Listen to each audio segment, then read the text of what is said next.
Assalamualaikum warahmatullahi wabarakatuh. Apa kabar sahabat Amirul Mukminin?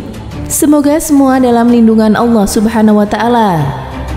Nabiullah Yusa adalah seorang nabi dan panglima perang yang berhasil membuka tanah suci atau Baitul Maqdis untuk Bani Israel setelah wafatnya Nabi Musa alaihissalam. Allah memberinya karunia dan kemenangan atas musuh-musuhnya.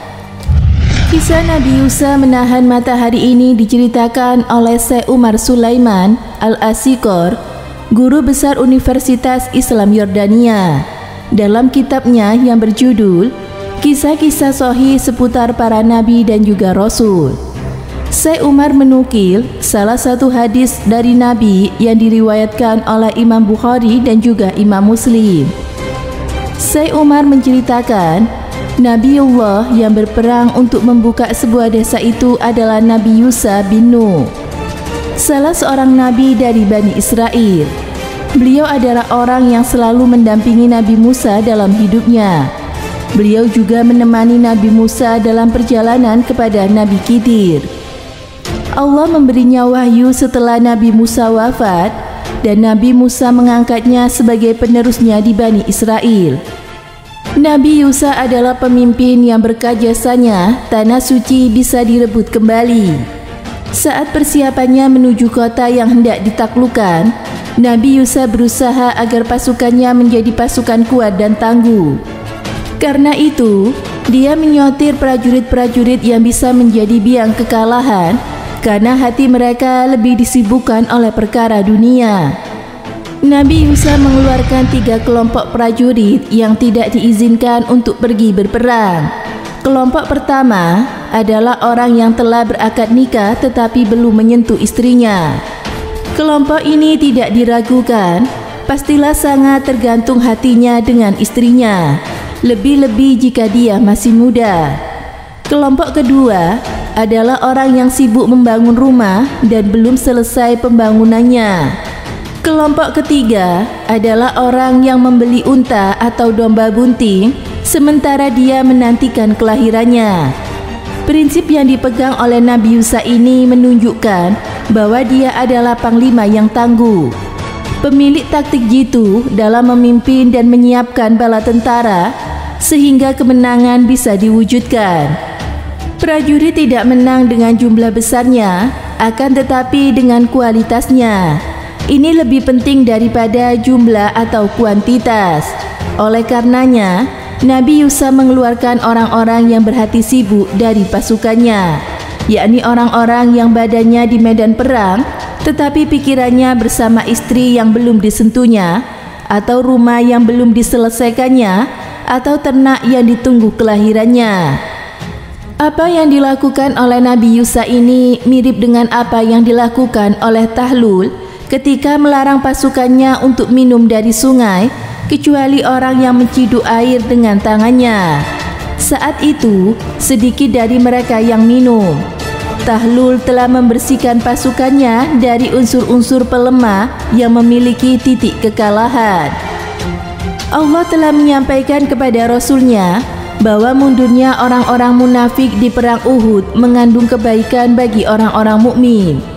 Jika mereka berangkat bersama-sama kamu, niscaya mereka tidak akan menambah kamu selain dari kerusakan belaka, dan tentu mereka akan bergegas-gegas maju ke muka di celah-celah barisanmu untuk mengadakan kekacauan di antaramu.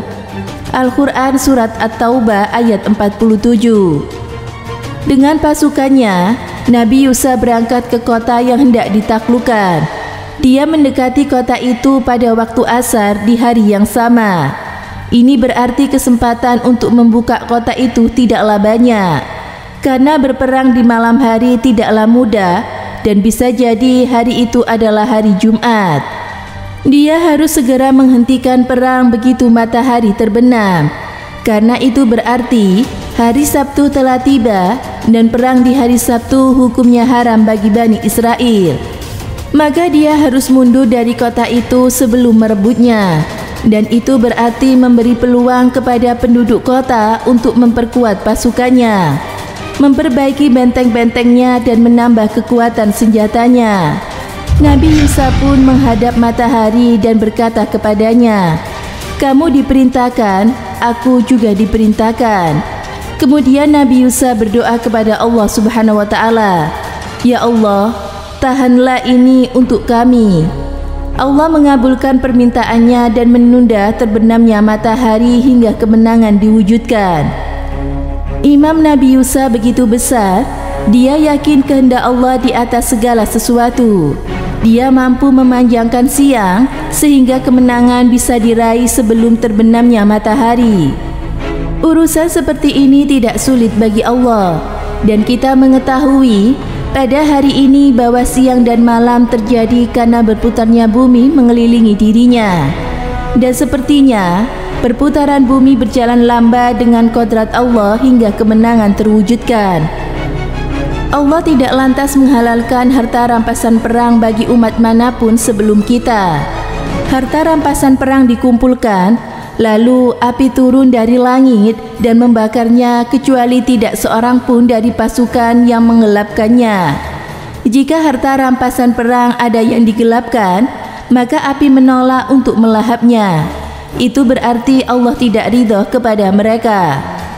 Harta rampasan perang dikumpulkan, api pun turun tetapi tidak memakan apapun. Maka Nabi Yusa berkata, "Di antara kalian ada yang menggelapkan harta rampasan perang?" Untuk membongkarnya, Nabi Yusa menyuruh masing-masing kabilah mengeluarkan satu orang untuk membaiatnya. Maka tangannya menempel lekat di tangan orang yang berasal dari kabilah yang menggelapkan harta rampasan perang. Nabi Yusa membaiat anggota kabilah itu satu persatu. Tangannya melekat dengan tangan 2 atau 3 orang. Nabi Yusa berkata, "Penggelapannya ada pada kalian." Akhirnya mereka mengeluarkan sebongkah emas besar dalam bentuk kepala sapi dan diletakkan di antara harta rampasan perang yang lainnya. Api turun dan memakannya. Hukum ini telah mansukh bagi kita. Harta rampasan perang dihalalkan bagi kita setelah rahmat dari Allah kepada kita dan karunia-Nya. Dan dihalalkan harta rampasan perang merupakan salah satu kekhususan atas umat ini. Demikianlah kisah Nabi Yusa, sang panglima yang berhasil merebut tanah suci. Adapun hikmah dan pelajaran dari kisah ini adalah Nabi Yusa tidak mementingkan jumlah besar dalam menghadapi musuhnya. Beliau lebih memperhatikan kualitas pasukan perangnya. Beliau menyortir tentaranya dari pasukan-pasukan yang hatinya tertambat dengan urusan dunia. Semoga bermanfaat. Wallahu a'lam bishawab.